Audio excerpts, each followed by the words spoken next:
lot of people who recognize the name Alice Cooper have no idea that he's a Christian. Tell us how and when you came to the faith. You know, I'm the prodigal son, for one thing. I'm the perfect example of the prodigal son. My dad was a pastor. My grandfather was an evangelist. Actually, both my dad and my grandfather were evangelists. And my wife's father is a Baptist pastor. So I grew up in the church, and all of my friends were church kids. I had so much fun. I mean, I was in church on Sunday, Wednesday night, Friday nights. I mean, all my social life was based around kids in the church. And that was great. And it got to high school, and all of a sudden, the Beatles came out. And I went, oh, well, that's kind of, you know, and I was a natural mimic anyways. So I watched the Beatles, and I said, well, that would be fun to do. Being in a hit band with hit records and getting as big as we got is like winning the lottery about 3 times. It just doesn't happen. You know, we were definitely the underdogs in the whole thing, and we kept going, well, we're never going to make it. This is fun, you know, to do this, and then we'll go get real jobs. And we kept getting bigger and bigger and bigger, and all of a sudden, there we were. You know, and then on top of it, being creative, I looked around and I went, there's no villains in rock and roll. Why not create rock's ultimate villain? You know, and still, without thinking, well, how would that bother? That wouldn't affect my faith at all. You know, the Bible's full of villains. You know, I'll be this villain.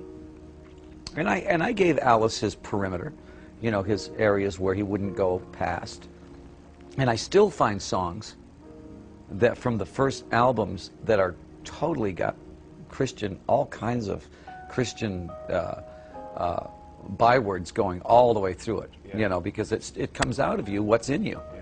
So songs like Second Coming and things like that were all pretty much always warning about Satan.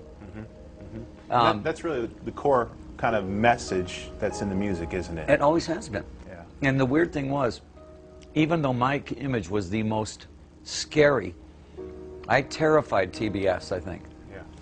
Because of, first of all, they never heard my songs. I guarantee you. They never actually listened to my songs. Because almost everything I wrote was good and evil. Don't pick evil. You know, even when I wasn't Christian, I was saying that. You know, God and the devil. Don't pick the devil. It's a bad idea. You know. But, you know, all they saw was the image. All they saw was, and that was okay. We've all heard of the Gospel of Matthew, Mark, Luke, and John. What is the Gospel according to Alice? If you were to summarize the message that so influenced your life, what would it be? If it says that Jonah was swallowed by a whale, then that means it. If it's, I don't believe this stuff where it's all, well, you know, it's just kind of, those are all parables, and they meant this. And no, I say if it says it, it meant it. You know, and people will laugh at me and say, well, you know, I mean, you can't really believe that. And I go, well, if I can believe that God created the world and created everything in it, why wouldn't I believe a simple thing like that? That's not a hard thing. You know, the very fact that he cared enough about me to save my life about 20 times, you know, and help me survive a million different things to put me where I am now. And then the challenge I have now, being a Christian in the rock business.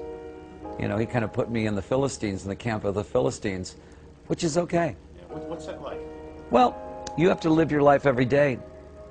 You have to live your faith. You know, I mean, I'm living in a world that's not my world. I know that, but I live in it, and I try to live my faith every day in it. If I can live, that's my testimony. I don't need to be going out.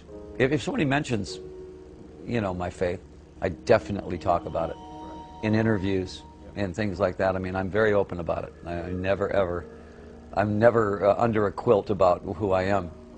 But I'm not going to be the one that says, now sit down, I'm going to tell you about this. And you know, I'm not going to be the car salesman. It seems like you'd rather live out your life like everybody else than have to live up to someone else's standard of what a celebrity Christian should be like. If I walk outside and I make a mistake, all of a sudden my Christianity goes down the toilet. Well, what people don't realize, when you become a Christian, does not make it any easier. It makes it harder. It makes your life harder. It makes your soul at ease with God because you know where you're at with Him. it doesn't make your social life or your normal life in America any easier. In fact, it puts you under the microscope. Sometimes I think that, you know, TV evangelism is one of Satan's greatest weapons. They put these guys on a pedestal, and all of a sudden they get caught with a prostitute, and every Christian I know then is under the gun. So you don't think that that's kind of set up? Yeah, I'm telling you. You know, the devil is very smart. He's not going to come out with the horns and the tail. He's going to come in as the slickest car salesman you ever saw. You know, and I've seen some pretty slick pastors on TV. Now, that's not to say that they're all like that. I mean, I love Sproul. I love Stanley, Charles Stanley. There's a lot of guys there that I'll sit and I'll listen to and I'll go, okay, yeah, right on. Dead on the middle. You know, I got it. But every time I hear something that goes a little left of center, you know, what? What was that? You know, too much healing on TV. I don't know about that. That's showbiz, I think. In 1995, you and your friend, Pastor Chuck Swindoll, started the Solid Rock Foundation, which has donated over $1 million so far to worthy causes worldwide. Tell us a little bit about how you made that decision and what Solid Rock is all about. I believe if you give kids a chance, they've got creative stuff going on in them all day.